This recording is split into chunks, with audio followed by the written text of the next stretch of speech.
नमस्कार। यूपी मिश्रा का अपने आवाज़ से और इनसाइड झारखंड का रिप्रेजेंटेशन कर रहा हूँ। मैं 2-3 दिन नहीं आया, कुछ तो समय का अभाव हो गया और कुछ तो जिसको बोलते हैं लेजीनेस, उसके कारण नहीं दे सका। और संध्या का और रात्रि का ही समय होता है हमारे पास, तो कुछ डिस्टर्बेंस हो जाती है, नहीं कर पाता हूँ। बहुत कोशिश करता हूँ, जैसे अभी आपको मैं कर रहा हूँ तो संध्या का 6:30 बज रहा है। मैंने सोचा कि इसके पहले कि लोकल कुछ लोग आ जाते हैं जो इसी कॉलोनी के ही हैं, हमारे घर के सामने ही में रहते हैं, ऐसे लोग ही आ जाते हैं। तो 6:30 बज रहे हैं संध्या का। मैं इसमें आपको प्रणाम कर रहा हूँ। जितने लोग हैं, जो लोग हमारे वीडियो को देखते हैं, सबों को मेरा नमस्कार। आज मैं राशि फल ही बोलूँगा 20 तारीख का, 20/6/2020 का, मतलब सूरज ग्रहण के पहले की स्थिति जो है उसको मैं एक्सप्लेन कर रहा हूँ। सूरज ग्रहण के बारे में तो मैं बता दिया हूँ। एक लाइन में सूरज ग्रहण का रिजल्ट बोलूं तो ये है कि सूरज ग्रहण मिथुन राशि में लगने वाला है। उसको आप ये समझ लीजिए कि मिथुन राशि में 2-2 पापक ग्रह हैं या 3-3 पापक ग्रह हैं, तो आपके चंद्रमा से 3-6-11 में ही वो शुभ होंगे। आपके चंद्रमा से वो 3-6-11 में ही शुभ होंगे और 12 में और अष्टम भाव में वो कठिनाई देंगे। आपके चंद्रमा से ये चौथे घर में है, तभी भी ये सुख की हानि करेंगे। ऐसे पहली चीज़, पापक ग्रह समझ लीजिए, चंद्रमा से उसको डिकोड कर लीजिए, बस सीधी सी बात। This is simple way to explain. तो ये मैं जो बोल रहा हूँ 20 तारीख सैटरडे है, सैटरडे की बात कर रहा हूँ मैं।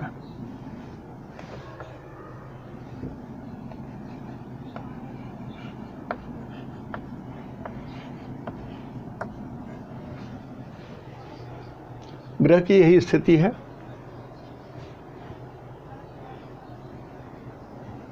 और टीवी देख करके आप लोग भी परेशान हो गए होंगे। चाइना ढुक गया है, ये तो सच है कि चाइना हमारे क्षेत्र में आ गए हैं। आप उसको कितना भी घुमा के बोलिए, एस्ट्रोलॉजी तो बोल रहा है।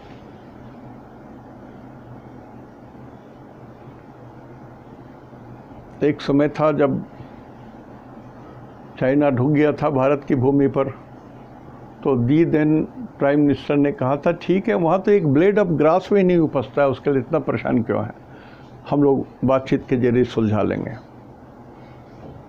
लेकिन सुलझा कब लेंगे? यदि कोई सोचने वाला, सुलझाने वाला आपको कोऑपरेट करेगा तब तो। कोई तो अड़ियल है जो मैं ना मानूं वाली स्थिति है, तो वो नहीं होता है। अभी भी फिंगर 4 तक वो आके तो बैठ गए हैं। अब जो लोग नक्शे में देख करके समझ सकते हैं, समझ लीजिए वो हिंदुस्तान का एरिया है या पाकिस्तान का एरिया है या जापान का है या फ्रांस का है, आप समझ लीजिए। तो सबसे पहले तो जो स्थिति बनी हुई है वो युद्ध की स्थिति बनी हुई है। क्यों? तो ग्रहों में क्या इंडिकेशन है कि युद्ध की स्थिति बनी हुई है? देखिए, हमारे यहाँ it is a system of 3।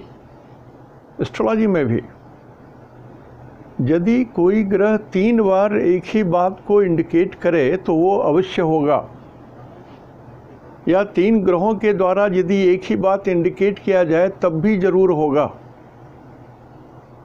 तो युद्ध के लिए 3 ग्रह इंपॉर्टेंट है। युद्ध के लिए शनि, राहु और मंगल। और युद्ध कहाँ होगा? तो पृथ्वी पर होगा। पृथ्वी का माने सूरज, तो ये 4 ग्रहों के द्वारा एक इंडिकेशन बनता है कि युद्ध होगा या नहीं होगा। यदि यही 3 ग्रहों के द्वारा इंडिकेट कर दिया जाए तो युद्ध होगा,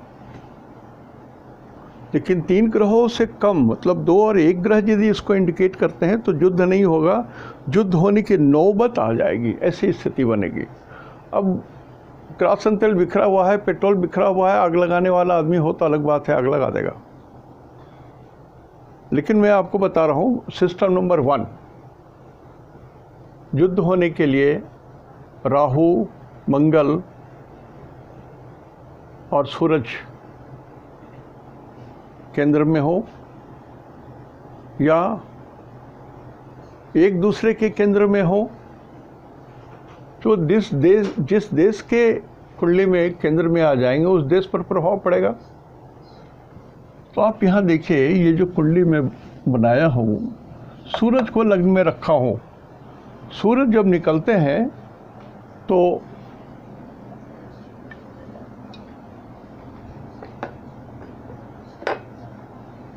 सूरज जितने नंबर में रहते हैं सूर्योदय उसी लग्न में होता है, या ये कहें या यह कहें कि सूरज ही लग्न बनाते हैं, सूरज के द्वारा ही लग्न बनता है।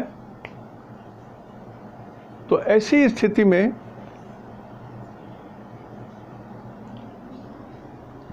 तीन नंबर में पृथ्वी है, बुध है और राहु है। पृथ्वी है वहाँ, तो युद्ध कहाँ होना है? पृथ्वी पर होना है। युद्ध कहाँ होना है? किस दिशा में हो? तो पृथ्वी 3 नंबर में है। 3 नंबर बोलते हैं हम लोग साउथ ईस्ट को, साउथ ईस्ट को बोलते हैं। हमने लिखा है ये 3 नंबर साउथ ईस्ट। तो युद्ध की स्थिति कहाँ होगी पृथ्वी पर? तो साउथ ईस्ट में होगी। एक जो बराहमीर की थ्योरी के हिसाब से मैं बता रहा हूँ, south east of India, south east of world. अब साउथ ईस्ट में 3 नंबर में क्या क्या पढ़ते हैं मैं बहुत बार लिखा चुका हूँ, 3-4 बार से ऊपर लिखा चुका हूँ मैं। अपना पुराना नोटबुक देखिए, यदि नोट करते हैं तो उसमें मिल जाएगा आपको। ये सारा मैं बराहमीर के सिद्धांत के हिसाब से लिखाया हूँ। तो एक तो ये सूरज, बुध भी है यहाँ पर। सूरज के बहुत करीब रहने वाले में से जो ग्रह हैं वो बुध हैं और शुक्र हैं। तो बुध शुक्र में भी हलचल होती है तो पृथ्वी पर हलचल होने लगती है। पृथ्वी पर हलचल होती है तो बुध शुक्र में भी हलचल होती है। और एक बात मैं बहुत बार रिपीट कर चुका हूँ, और कि मिथुन राशि में जब कोई पाप ग्रह होता है, ग्रह वक्री होते हैं, उस पर किसी के पाप ग्रह की दृष्टि पड़ती है या मिथुन कैसे भी प्रभावित होता है तो भारतवर्ष को घाव देके जाता है। अब इसी मिथुन राशि 3 नंबर में 4 डिग्री में सूरज है, 20 डिग्री में बुध है और 5 डिग्री में राहु है। तो सूरज और राहु एकदम करीब करीब सटे हुए हैं, एकदम सटे हुए हैं। जरा सा धक्का दे दे, राहु धक्का दे दे तो पृथ्वी उलट जाए।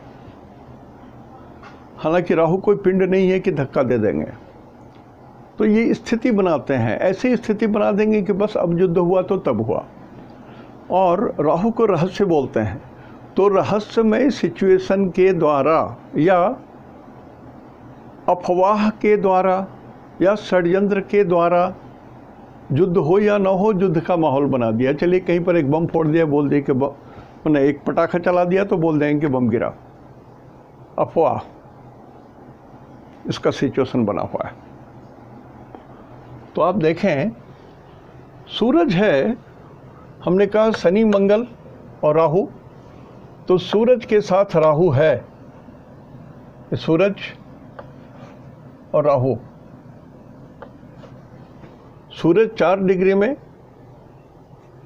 और राहु लगभग 5 डिग्री में है। दोनों बहुत सटे हुए हैं।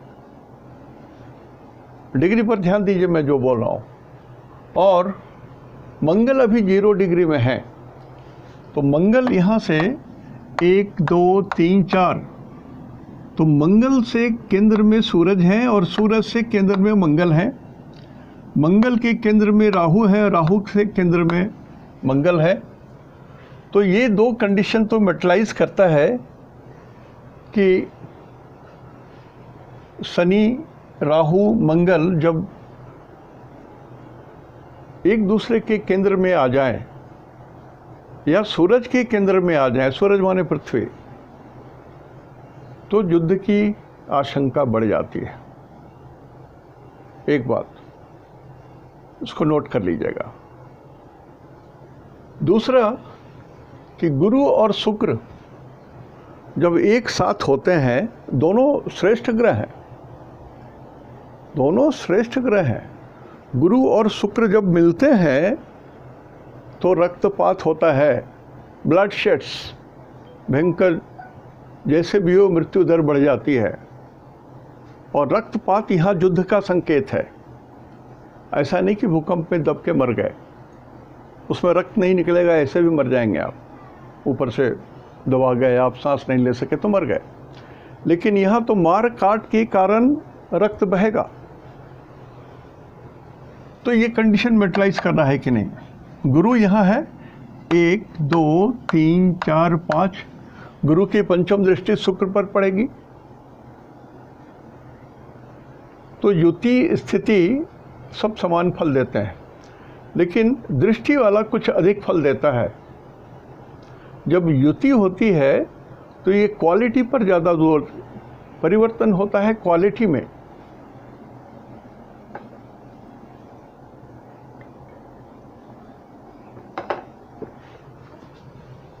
तो ये भी सिचुएशन बना हुआ है रक्तपात का।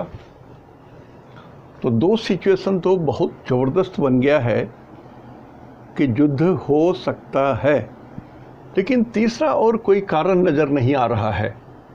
तो चूंकि तीसरा कोई कारण नज़र नहीं आता है, मतलब शनि यहाँ पर योगदान नहीं दे रहा है, शनि षडाष्टक है, मतलब नॉर्मल सिचुएशन नहीं है, ये शनि बोल रहे हैं।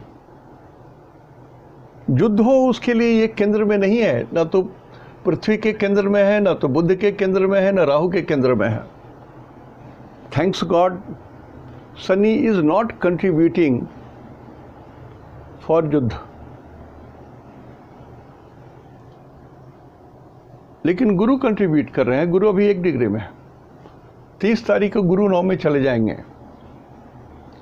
तो 30 जून तक भगवान करे कुछ ना हो, स्थिति शांत हो जाएगी। 30 जून के बाद जब गुरु चले आएंगे धनु राशि में, 30 तारीख को गुरु धनु राशि में चले आ रहे हैं, अपने घर में मूल त्रिकोण में 7th हाउस में आ जाएंगे। कहाँ से? सूरज से 7th हाउस में आ जाएंगे। तो गुरु दृष्टि दे रहे हैं लग्न को, यहाँ पर थोड़ी सी स्थिति अच्छी होगी। और केतु के साथ जब गुरु सटेंगे तो जर्म्स को भी शांत करेंगे, सीधा करेंगे, कुछ इम्प्रूव करेंगे इस भयानक महामारी के सिचुएशन में। हो सकता है कोई दूसरे देश जो इसका वैक्सीन बना ले वो बाज़ार में छोड़ दें, जैसे जहाँ 2 बनी हुई है वो लोग बाज़ार में छोड़ नहीं रहे हैं,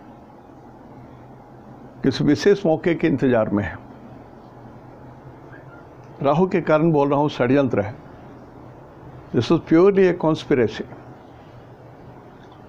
तो युद्ध की स्थिति बनी हुई है, लेकिन युद्ध नहीं होगा ऐसा मैं अंदाज कर रहा हूँ। जो 3 सिस्टम ऑफ 3, तो 2 सिस्टम से तो दिखाई दे रहा है, गुरु के द्वारा, मंगल के द्वारा और पृथ्वी पर होगा, ये दिखाई दे रहा है। सिर्फ ये नहीं कि आकाश में होगा या मेंटल होगा, वो नहीं, यहाँ पर भूमि पर दिखाई दे रहा है। होने वाला था पृथ्वी पर, हो सकता है। और एरिया हमने कहा साउथ ईस्ट जोन में पड़ेगा। तो थोड़ा शांत हो जाइए। मेरे हिसाब से ये सब रगड़ा है, झगड़ा है, युद्ध नहीं है। मनोवैज्ञानिक रूप से, भौतिक रूप से ये दिखा करके कि मैं भाला लेके गन लेके आ रहा हूँ, पिस्तौल, तो अगला तो डरेगा ना। और हमारा जो शत्रु राष्ट्र हैं और उनका भी लगन 10 ही है और मेरा भी लगन 10 ही है। और भी शत्रु राष्ट्र हैं हमारे जो उनके पुछलग्गू हैं। बड़ा सा राष्ट्र है जिसका आयतन, जिसका क्षेत्र हमारे हिंदुस्तान से लगभग दुगुने के बराबर है। तो स्थिति जो भी हो, युद्ध हो, ऐसा मुझे 90 से 95% नहीं दिखता है। तो ये एक मेन बात थी जो बात करनी थी। लेकिन स्थिति कुछ ऐसा है कि सूरज 4 डिग्री में है, राहु 5 डिग्री में है, तो ये तो घटेंगे। राहु उल्टे चलते हैं तो 5 डिग्री में, और ये 4 डिग्री है तो एक दिन के बाद, मतलब 21 तारीख को ये 5 डिग्री में आ जाएंगे। रोज़ सूरज 1 डिग्री आगे बढ़ते हैं तो 30 डिग्री में 1 महीना हो जाता है, 30 दिन हो जाता है। तो 21 जून को ये 5 डिग्री में आ जाएंगे, राहु के लगभग साथ सट जाएंगे। तो 21 तारीख को सूरज ग्रहण भी हो रहा है। सूरज ग्रहण में पता नहीं हमको जो बुझाया हमने बोला, लेकिन इतने लोग फ़ोन कर रहे हैं कि मिश्रा जी आपने जो सूरज ग्रहण के बारे में बताया वो बहुत ही एलोबरेटिव था एंड वी आर रियली पहली बार इस तरह से सुन रहे हैं। मुझे अब याद भी नहीं कि मैंने क्या कहा, तब हमको पढ़ना पड़ेगा। इतने लोग फ़ोन कर रहे हैं कि एक बार हमको देखना पड़ेगा, अपनी पीठ हमको खुद थपथपानी पड़ेगी। मैं जो एक बार कर देता हूँ दोबारा नहीं देखता हूँ, देखूँगा, देख सकूँगा समय मिलेगा तो। लेकिन 21 तारीख को राहु और सूरज 1 डिग्री में आ जाएंगे और मंगल की दृष्टि पड़ी रहेगी, और गुरु से भी ये अभी फिलहाल 30 तारीख के पहले तक तो षडाष्टक की स्थिति में बने हुए हैं। मैंने कहा कि जब षडाष्टक की स्थिति बनती है तभी हम लोग को गनई लोग उत्पात, जब षडाष्टक की स्थिति हो तभी हम लोग उत्पात के बारे में सोचेंगे। तो स्थिति नाजुक है, छोटी मोटी रगड़ घास या थोड़ी सी चिंगारी कहीं छिटा जाए, ये सब संभव है। जैसे अमेरिका और ईरान की स्थिति हो गई थी, लगता था कि वर्ल्ड वॉर शुरू हो जाएगा। लेकिन ट्रंप जब निकले बाहर, पोडियम पर खड़े हुए, उसके पहले उन्होंने कहा ऑल इज वेल।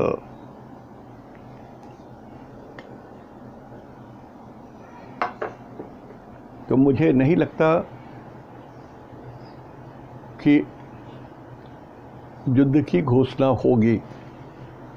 हाँ, किसी एक को सार्वभौम सम्राट बनना था धरती का, उसकी इच्छा पूरी नहीं होगी।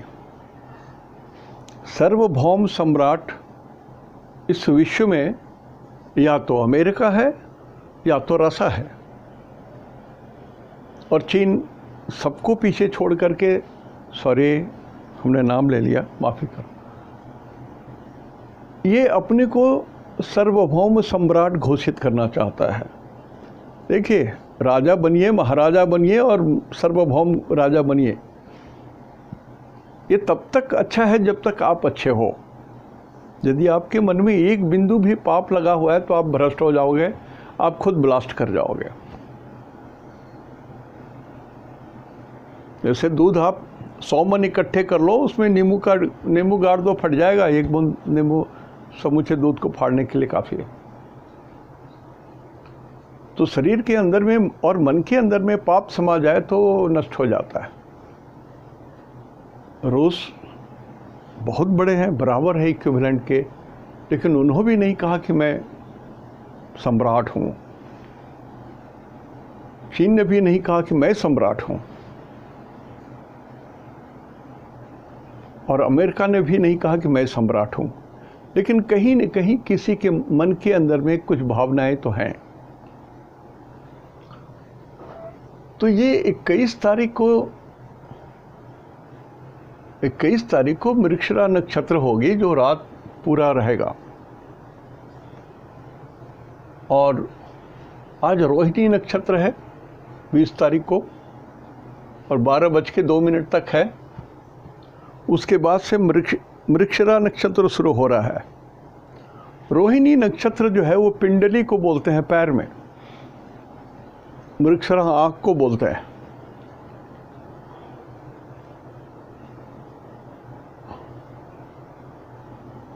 तो ये जो हमारा, हमने कहा कि जब बरसात होती है, वर्षा ऋतु प्रारंभ होती है, तो सूरज आद्रा में जाते हैं तभी वर्षा ऋतु प्रारंभ होती है। तो 21 तारीख के रात को, 21 तारीख के रात में ये सूरज आद्रा नक्षत्र में प्रवेश कर रहे हैं 11:28 में।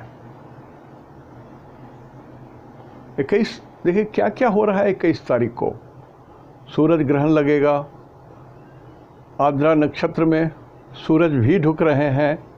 सूरज ग्रहण लगने के साथ साथ ये कहाँ कहाँ प्रभाव डाल रहे हैं, तो ये प्रभाव वर्षा ऋतु पर भी होगा। जो सूरज ग्रहण लग रहा है वो मृगशिरा नक्षत्र में लग रहा है, तो ये, और सूरज झुकेंगे रात में आद्रा नक्षत्र में, तो वर्षा ऋतु का प्रारंभ। 10 नक्षत्र तक जब सूरज चलते हैं, आखिर में स्वाति नक्षत्र जो है वो 10वां नक्षत्र पड़ता है। तो 10 नक्षत्र तक जब तक सूरज रहते हैं आकाश में, आद्रा से बरसात रहता है। आद्रा राहु का नक्षत्र है, स्वाति भी राहु का नक्षत्र है। तो समझिए राहु के नक्षत्र का कितना बड़ा वरदान है कि धरती पर वृष्टि होती है इसी के कारण, नहीं तो अकाल पड़ जाए, सब मर जाए हम लोग। तो जो लोग राहु को इतना बदनाम करते हैं कि काल सर्प योग हो गया, वो हो गया, ऐसी बात नहीं है साहब। राहु अमृत है, वो अमृत की बूंदें बरसाती हैं हम लोग के। सूरज भगवान जैसे ढुकते हैं वो प्रारंभ हो जाता है और वृष्टि होने लगती है। आषाढ़ मास में होता है। कालिदास ने भी जिक्र किया है अपने महाकाव्य में, आषाढ़स्य प्रथम दिवसे, मतलब आषाढ़ के प्रथम दिन में जो आकाश में बादल उमड़ घुमड़ थे, तो यक्ष के मन में अपने यक्षी के प्रति भावनाएं उनकी उद्दीप्त हो गई और बड़े व्याकुल हो गए। तब उन्होंने मेघ को दूत बनाया अपने पत्नी के पास भेजने के लिए, इसलिए उसका नाम उन्होंने रखा, कालिदास ने, मेघदूतम। ये इमेजिनेशन आज तक किसी ने नहीं किया। जिनका भी नाम लीजिए साहित्य में, इसकी कल्पना के आसपास भी कोई नहीं है, किसी भी लैंग्वेज में नहीं। तो राहु का इतना बड़ा देन है हमारे ऊपर में, और हम लोग राहु को ज़्यादा बदनाम करते हैं, शनि को बदनाम करते हैं। डरने की बात नहीं है, हर आदमी में अपनी अपनी योग्यताएं होती हैं। अब यदि हम लोग ये समझें कि 20 तारीख को तो 21 तारीख की भूमिका है, तो 20 तारीख जो मृगशिरा नक्षत्र है,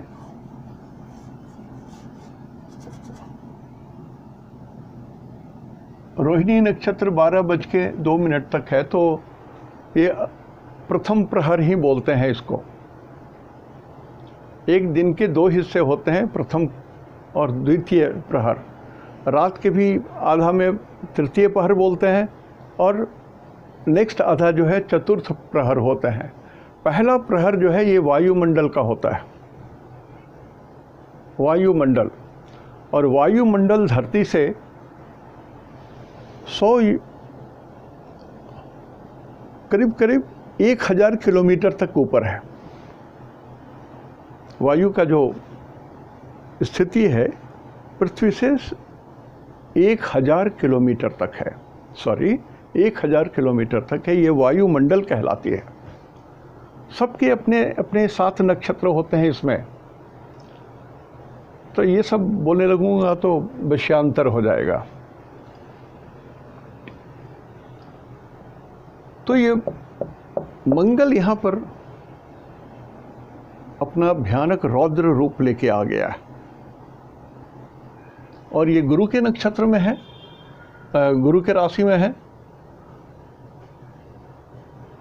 इस पर कोई शुभ ग्रह की दृष्टि नहीं पड़ रही है। मंगल के ऊपर में, मंगल के ऊपर में किसी की दृष्टि, अच्छे ग्रह की दृष्टि नहीं पड़ रही है। ये मंगल यहाँ है तो अच्छे ग्रह में बुध आते हैं, बुध यहाँ पर हैं पड़े हुए, बुध की दृष्टि नहीं पड़ रही है इस पर, मंगल की दृष्टि बुध पर पड़ रही है। और भारतवर्ष की राशि 10 है यहाँ, तो मंगल की जो दृष्टि 3 नंबर में पड़ेगी और 2 नंबर में 1, 2, 3, इसमें बुध, चंद्रमा और शुक्र हैं, और शुक्र वक्री है। तो हमारे जो शत्रु राष्ट्र है, जो हमारे दुश्मन हैं, वो भी कुछ नहीं कर पाएंगे, लेकिन वो ऐसा युद्ध करेंगे कि बस हो गया तो हो गया, रोज आज ही जा जाएंगे। उनकी आदत है ऐसी, मंगल की ऐसी आदत है। इसको बोलते हैं सेनापति, दबंग, युद्ध करने वाले लोग, दंगाई, रेपिस्ट, ऐसे लोग हैं ये सब। और एस्ट्रोलॉजी में मंगल को चोर भी कहा गया है। प्रश्न शास्त्र में जब देखेंगे तो पाएंगे कि मंगल को चोर की संज्ञा दी गई है।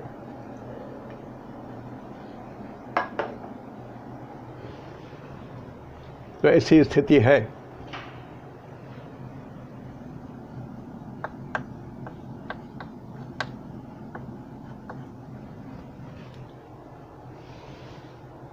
तो 2 चीज़ मैंने खास बताया है आज। गुरु शुभ होते हैं, शुक्र उससे भी शुभ होते हैं, लेकिन दोनों जब मिलते हैं आकाश में तो रक्तपात होता है। इसको नोट कर लीजिए। देखने में दोनों शुभ ग्रह हैं, बेस्ट ग्रह हैं, लेकिन एकदम अपोजिट रिजल्ट देते हैं। और युद्ध होने के लिए मंगल की भूमिका बहुत इंपॉर्टेंट है। मंगल की भूमिका बहुत इंपॉर्टेंट होती है। मंगल, राहु, शनि, इस 3 ग्रहों की भूमिका होती है। ठीक है। तो 5 डिग्री में जब ये सूरज, राहु रहेंगे तो चंद्रमा भी तो कभी कभी घूमते घूमते 5 डिग्री में आ ही जाएगा कल।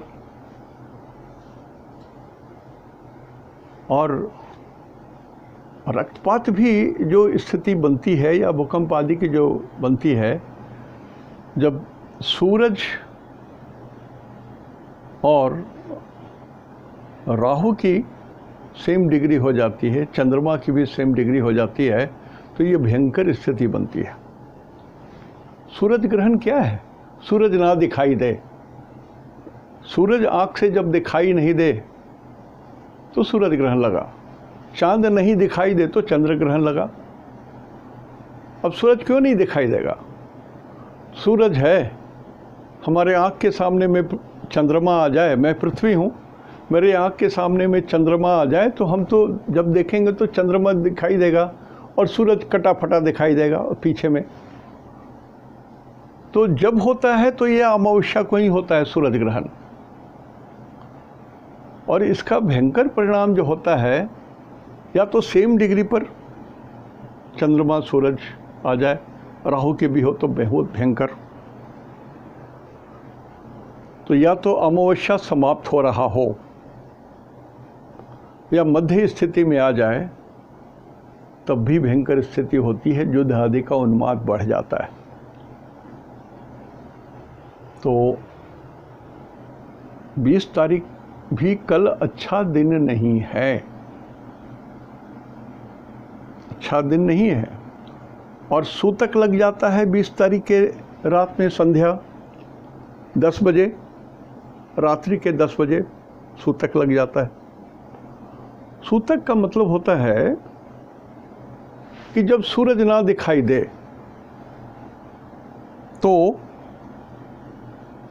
अंधेरा छा जाता है और सूरज की किरणें चंद्रमा को उद्दीप्त करती है तो चंद्रमा दिखाई देते हैं। सूरज से सभी ग्रह रोशनी पाते हैं। तो सूरज और चांद की रोशनी जब लिपट करके, मिक्स होकर के धरती पर गिरती है, उस स्थिति में जो सूरज की किरणें चंद्रमा के आभा के साथ जो पड़ती है, वो वातावरण का सबसे पॉइजनस स्वरूप है, पॉइजनस स्वरूप है। इसलिए कहा गया है ग्रहण में कुछ भोजन ना करें, शौच आदि क्रिया पट्टी वगैरह ना जाएं, पेशाब ना करें। ये सब शरीर के कोमल अंग हैं, उसमें विष व्याप्त हो जा सकता है। एक आध महीने के बाद कोई रोग बड़ा भयंकर रूप में प्रकट हो सकता है। तो वो जहाँ से ये बैड इफेक्ट शुरू होता है और जब तक ग्रहण रहता है, इसको सूतक बोलते हैं। सूतक माने you have to take special care to protect your body. तो चाहे चंद्र ग्रहण हो चाहे सूरज ग्रहण हो, you have to take care. इसलिए सूतक का थ्योरी दिया गया है। जनरली ये 12 घंटा पहले और 12 घंटे बाद तक रहते हैं, लेकिन ग्रहण के पहले जो 12 घंटे रहते हैं, जैसे 10 बजे 10:14 में ग्रहण है, तो उससे 12 घंटे पहले लगभग रात्रि के 10 बजेंगे, उसी के हिसाब से होगा, देख लीजिए। मैंने उसको जोड़ा और घटाया नहीं है, मैं सूचना दे रहा हूँ सिर्फ। तो उस समय से 20 तारीख के रात्रि 10 बजे के बाद से ये bad effect of the rays coming down on earth is going to take own action and negative action. बच्चों के लिए दिक्कत है, प्रेग्नेंट महिलाओं के लिए दिक्कत है, नया बेबी यदि कोई बॉर्न हो रहा है तो you have to cover her very cautiously. उसमें उसको उस पीरियड में उसको कुछ खिलाएं पिलाएं नहीं, कोशिश करें कि उसके गंगा जल वगैरह से उसके गले को तर रखें। गंगा जल हमेशा पवित्र होता है, उसमें कितना भी विषाणु मिल जाए फिर भी अंततः वो पवित्र ही हो जाता है। अमृताणु है, विषाणु नहीं है गंगा जल में, अमृताणु है। तो गंगा जल, तुलसी वगैरह थोड़ा रखिए, गंगा जल में डाल दीजिए। एकदम न्यूली बॉर्न बच्चे को यदि थोड़ी तकलीफ़ होने लगे, छटपटाहट हो जाए, तो गंगा जल के कुछ बूंदे तुलसी से डाल दीजिए उसके मुंह में। और परिपाटी बचपन से हम लोगों ने देखा है कि जो खाद्य पदार्थ है, चावल दाल, ये सब के जो बोरियां या कंटेनर होते हैं, उसमें तुलसी दल डाल देती थी हमारी दादी अम्मा और माता जी वगैरह। कुछ तो है। अब बहस करूं तो उसमें झंझट है, लेकिन कुछ तो है। तो सूतक is a very dangerous thing, very very dangerous thing. So please finish your 20 तारीख के रात 10 तक अपना भोजन वोजन करके आराम से लेट जाइए और भगवान का नाम जरूर लीजिए। Pray to God whom you believe। आप जिनको बिलीव करते हैं उन्हीं की पूजा कीजिए। There is no nomination for any God. हाँ, सनातन धर्म में मैं हूँ तो मैं सनातन धर्म के हिसाब से स्थिति को समझ रहा हूँ। मिथुन राशि फीमेल को बोलते हैं, मृगशिरा नक्षत्र भी आँख को बोलते हैं। तो फीमेल्स को थोड़ा नुकसान ज़्यादा है, आँख को नुकसान ज़्यादा है। आचार्य चतुर्सेन ने एक पुस्तक लिखी थी, मृग नयनी। हिंदी के मूर्धन्य साहित्यकार थे आचार्य चतुर्सेन शास्त्री। तो मृगशिरा नक्षत्र में जब भी मेरे मुंह से निकलता है तो मृग नयनी याद आ जाता है हमको। साहित्य का मैं भी सेवक था।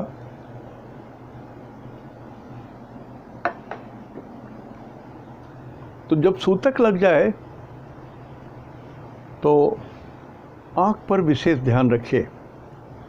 हालांकि ग्रहण तो 10:14 से लग रहा है और 1:28 में ख़त्म हो जा रहा है, मोक्ष हो जा रहा है। सो रात 10 बजे से दिन 1 बजे तक अपने को आपको प्रोटेक्ट करना है।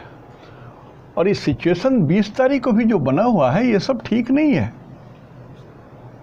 ठीक नहीं है। तो ऐसी स्थिति में जो सरकारें हैं, जो गवर्नमेंट है, वो अपनी सुरक्षा के लिए जो करना है कर रहे हैं।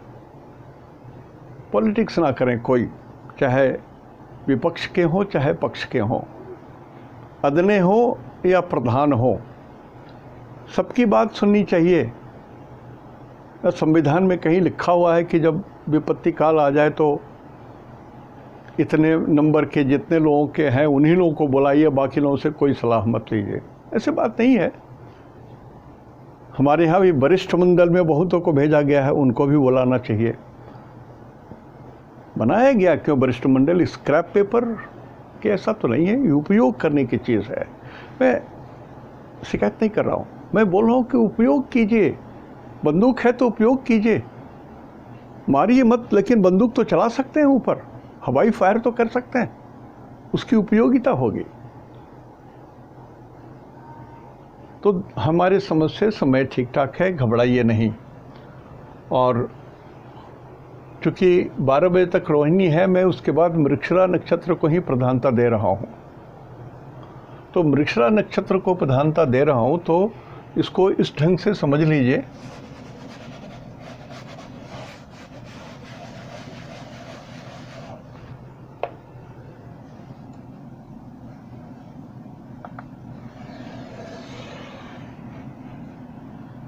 ये मंगल, राहु, गुरु, शनि, बुध, केतु, शुक्र, सूरज और चंद्रमा। 1 2 3 4 5 6 7 8 9। तो चंद्रमा संपत्ति तारा में है। सूरज से यदि गिनेंगे मंगल तक तो ये विपत्ति तारा में पड़ जाएंगे। सूरज के 3 नक्षत्र वाले सावधान रहिए। तो यहाँ से ये राहु के परम मित्र में पड़ेंगे, परम मित्र, गुरु मित्र में पड़ेंगे। शनि ये शुभ नहीं पड़ेंगे। जन्म, संपद, विपद, क्षेमा, प्रत्यारी, साधक, बाधक, तो ये भी मृत्यु के जोन में पड़ेंगे। शनि के 3 नक्षत्र वाले ध्यान रखिए। सूरज के 3 नक्षत्र वालों के लिए आज का दिन ठीक नहीं है, 20 तारीख शनिवार। ये बुध, जन्म, संपद, विपद, क्षेमा, प्रत्यारी, साधक, बुध के 3 नक्षत्र आश्लेषा, ज्येष्ठा, रेवती जो है ये सक्सेस जोन में पड़ जा रहा है। केतु 1 2 3 4 5 ये प्रत्यारी तारा में पड़ जा रहा है, एनिमी स्टार में पड़ जा रहा है। तो केतु के 3 नक्षत्र वाले, केतु के 3 नक्षत्र वाले ध्यान रहिएगा। आपके लिए थोड़ा सा आज का दिन डेंजरस है। Germs, you can acquire corona. आप यदि ज़्यादा छटपट करते हैं, भीड़ में मिलते हैं, कुछ ध्यान नहीं दे रहे हैं, तो आपको कोरोना पकड़ सकता है। तो केतु के 3 नक्षत्र वालों को बोल रहा हूँ, अश्विनी, मघा, मूल। शुक्र, जन्म, संपद, विपद, क्षेमा, प्रत्यारी, शुक्र के 3 नक्षत्र में जिनका जन्म है, आपके लिए समय ठीक है, कोई झंझट नहीं है। शुक्र के 3 नक्षत्र में जिनका जन्म है, भरनी, पूर्वा, फाल्गुनी और पूर्वाषाढ़ा, ठीक है। और चंद्रमा के 3 नक्षत्र रोहिणी, श्रवणा, हस्त, आपके लिए अच्छा दिन है, कुछ पाने का दिन है। सो आज जो आप करेंगे ठीक ठाक से रहेगा। तो ये प्री सूर्य ग्रहण का दिन है और इसमें 5 शनिवार आ जा रहे हैं। इसके बारे में शास्त्र या पुस्तक या बराह मिहिर सभी लोग जो बोलते हैं कि शनि इज़ ए क्रूर प्लैनेट, ए डेंजरस प्लैनेट। उसकी आँखों में इतना विष है कि जिसको देख ले वो जल जाए, मर जाए, हानि हो जाए। तो कहा गया है कि यदि 1 महीने में 5 शनिवार आ जाए तो कष्ट होता है। तो आषाढ़ महीने में ये हो रहा है, ये घटना घट रही है। तो करेला नीम पर चढ़ गया है। तो थोड़ा हर आदमी को मेरा रिक्वेस्ट है, सावधान रहिए। भगवती काली की पूजा कीजिए, हनुमान जी की पूजा कीजिए, आपके अपने इष्ट देव जो हैं whom you are worshipping उनकी भी पूजा कर लीजिए। और जो लोग भगवान विष्णु का पूजा कर रहे हैं या आदित्य हृदय का पाठ करते हैं, मैं गारंटी देता हूं कि आपको कुछ नहीं होगा, इंक्लूडिंग हनुमान जी और काली जी की पूजा करें तो ये 4 महीना टॉप क्लास का निकलेगा आपका। आपको कुछ नहीं होगा, औरों को कुछ हो जाए तो हो जाए, आपको कुछ नहीं होगा। लेकिन ये जो 21 तारीख के बाद का जो समय है 4 महीने का, वो संकट वाला है। बहुत लोग अभी इसमें भी शादी ब्याह कर रहे हैं। आई डोंट नो, गणित के हिसाब से तो पंचांग में डेट निकाल दी जाती है ना, वो आपको सूट करता है कि नहीं ये देखना पड़ता है। पंडित जी तो एक जनरल निकाल देते हैं कि लिस्ट इतना दिन है विवाह का या उपनयन का या ये मुहूर्त है, लेकिन स्थान काल पात्र के हिसाब से उसका चुनाव किया जाता है। वो दिन आपके लिए सूट कर रहा है कि नहीं, आपके पत्नी को सूट कर, होने वाली पत्नी को सूट कर रहा है नहीं, या होने वाले पति के लिए शुभ है कि नहीं है। तो जब तक ये पूरा ना मिल जाए, भगवान जो लोग भी अपने बच्चों की शादी कर रहे हैं थोड़ा सा तो शांत हो जाइए और आपस में मिल बांट करके नवंबर में शादी की बात सोचिए, अभी मत कीजिए। अभी जो देख रहे हैं वो गलत है, जो सुन रहे हैं वो गलत है, जो भी आपको लग रहा है वो सब माया है, झूठ है। शुक्र को माया कहते हैं, शनि को अभाव बोलते हैं, गुरु को ज्ञान बोलते हैं। तो गुरु शनि की युति होनी बहुत जरूरी होती है फॉर समथिंग गुड। तो ये जो यहाँ बैठा हुआ है गुरु और शनि, ये गुरु और शनि, बस ये गुरु शनि बतला रहे हैं कि yes, good sense will prevail, दिमागी हालत दुरुस्त हो जाएगी, युद्ध नहीं होगा, विपत्ति नहीं आएगी। तो भगवान की मर्जी के बिना पत्ता नहीं हिलता। आप नास्तिक हो तब भी समझ लो, आस्तिक हो तब भी समझ लो। बहुत सारे रिलीजन हैं, उसमें गॉड का कोई कंसेप्ट नहीं है।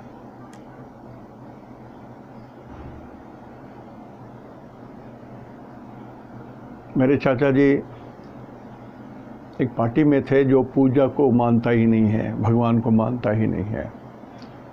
तो जनरली है, हम लोग बिहार के रहने वाले हैं, छठ तो होता है बहुत बड़ा पर्व।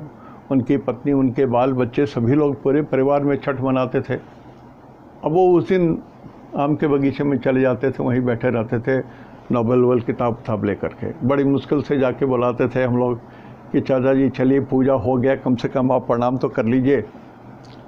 अरे जाओ तुम लोग प्रणाम कर लिया तो हो गया, वो नहीं आते थे। बहुत रिक्वेस्ट करने पर अंत में चुपके से आते थे, प्रणाम करके चले जाते थे। कारण यह है कि वो ना उसको नाराज कर सकते हैं ना अपनी आत्मा को। तो भीतर में तो अपनी आत्मा में तो सनातन धर्म छुपा हुआ है। इसलिए मैं बोलता हूँ कि हर आदमी उनकी पूजा कर लें, द होम यू बिलीव। तो ये संकट 130 करोड़ हम लोग हैं, 50 करोड़ भी यदि पूजा करेंगे तो कुछ तो असर पड़ेगा, कुछ तो असर पड़ेगा। और भगवान को ये भारत भूमि बहुत पवित्र है, बहुत प्रिय है। उन्होंने कहा जदा जदा ही धर्मस्य ग्लानिर्भवति भारते। ये अखंड भारत था, ये अखंड भारत था। भारत की जो चौहद्दी थी बहुत बड़ी थी, अफगानिस्तान ये वो सब मिला जुला करके हुआ करता था, बहुत बड़ा था। जैसे आजकल एक देश बोलता है ना, किसी ज़माने में मेरा हिस्सा था, ये नाम मिलता है, नाक मिलता है, नाक चिपटे नाक वाले सब हैं, सब मेरा है, सब मेरा है। कंसेप्ट बोलने के लिए, बहाना बोलने के लिए तो कुछ भी होता है, लेकिन ईश्वर को प्रेयर तो करके देखिए। ईश्वर हैं और मदद करेंगे। मैं अनर्गल नहीं बोल रहा हूँ, जोर इसलिए दे रहा हूँ कि सामने में विपत्ति दिख रही है, तो भगवान का नाम लेने में तो कुछ नहीं जाता है। तो 10:14 से लेकर के 1:28 तक या 1:30 बजे तक कृपया जिनको हनुमान चालीसा आता है हनुमान चालीसा जपें। जिनको भगवान शिव के कुछ मंत्र याद हैं तो रुद्र के मंत्र याद हैं तो उनको, काली जी का गायत्री मंत्र याद है तो वो जपें। लेकिन जपें, ये जो पीरियड है 3 घंटा 25 मिनट, इसका उपयोग कर लें मंत्र जाप करने में। इस समय भगवान के पट भी बंद कर दिए जाते हैं। आज यहीं तक। इति शुभम तेहंदो निनाग्ये जोहार।